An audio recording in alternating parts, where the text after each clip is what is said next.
Мактанчык Шыпшык белән тыйнак сыерчык. Абдулла Алиш. Тәрәзәгә каршы бер озын кылга сузылган. Ул кылгага нарат такталардан эшләнгән оя куелган. Әле кичә генә балалар ул ояны ашыга-ашыга эшләп бетерделәр. Ә бүген инде анда яз кунаклары, сыерчыклар килделәр.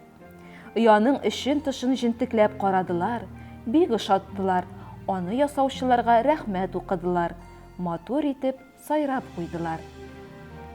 Сыерчык оясына каршы тәрәзә башында бер карт Шыпшык утыра. Ничә еллардан бирле инде ул шунда тора. Салам-сулымнарны, йон мамыкларны җыеп оя ясаган. Салкыннар килгәч тә җылы якларга очмаган. Шул ояда кышлаган ул Шыпшык. Яңа кунакларны Шыпшык нишләптер кәефсез каршы алды. Күңелсез иде, күршеләр булды дип, үз эшеннән бераз шатланды. Сайраулары белән колакны тондырып бетерерләр, рәхәтләнеп йокларга да ирек бирмәсләр. Туктагыз дисәң дә туктамаслар, күрше димәсләр дип уйланды. Чыннан да шулай булып чыкты. Сыерчыклар монда Шыпшык абзый яши дип тормадылар, көне буе өзелеп сайрадылар. Шыпшыкның моңа бик ачуы килде, ямьсез тавыш белән күршеләренә җикеренде. Бөтен тынычлыгымны боздыгыз, сайраган булып колагымны тондырдыгыз. Ичмасам, Шыпшыклар төсле сайрый алсагыз икән, алардан да уздырсагыз икән.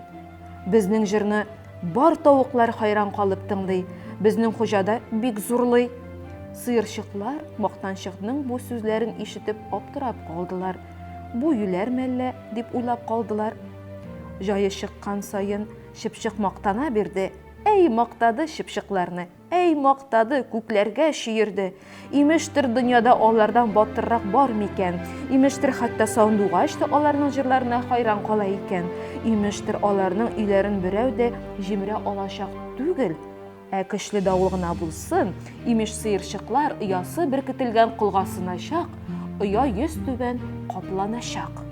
Сыерчыклар мактанчык күршенең сүзләрен тыныч кына тыңладылар. Каты җавап кайтармадылар. Күрербез әле, ничек булганын, кем отылганын дип калдылар.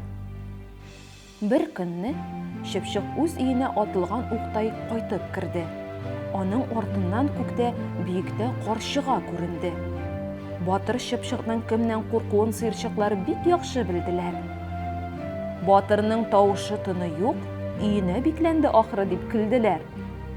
Бераз яткач, Шыпшык оясыннан башын чыгарды, күршеләренә сүз салды. Күрдегезме, карчыга белән минем ничек сугышканны? Әй, бирдем дә соң үзенә, утлар күренгәндер күзенә, дип сөйләнде. Сыерчыклар бер дә әйтмәделәр, мактанчыкның кәефен җибәрмәделәр.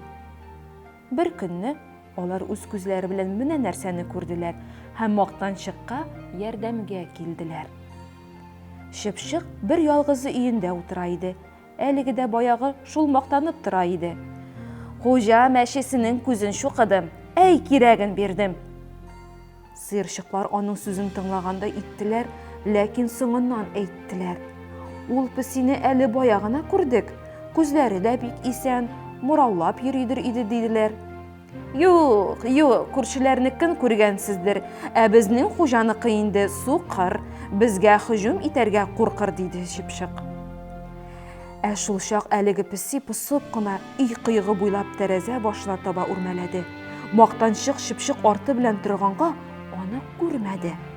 Мәше инде Шыпшыкка якынлашты, сикереп тегене эләктереп алмакчы иде дә, шул чак сыерчык өшеп килеп җитте. Шаян песинең күзен шукып җибәрде, песине кире чигерде. Ул өй кыегыннан чормага сызды. Мактанчык Шыпшык куркуыннан калтырап төште, сүзен дә әйтә алмады. Күрдеңме инде, диделәр сыерчыклар, мактану зарар гына китерә, сизгерлекне киметә, диделәр. Ә Шыпшык әле һаман да бер сүз әйтә алмый тора иде. Менә кинәт ул телгә килде һәм былай диде: Ярый, бәхете бар икән, китеп котылды, күрмәгәнен күргән булыр иде. Сыерчыклар тагын көлделәр һәм аңа былай диделәр: Мактану һәр кемне хур итә, тыйнак булуга ни җитә.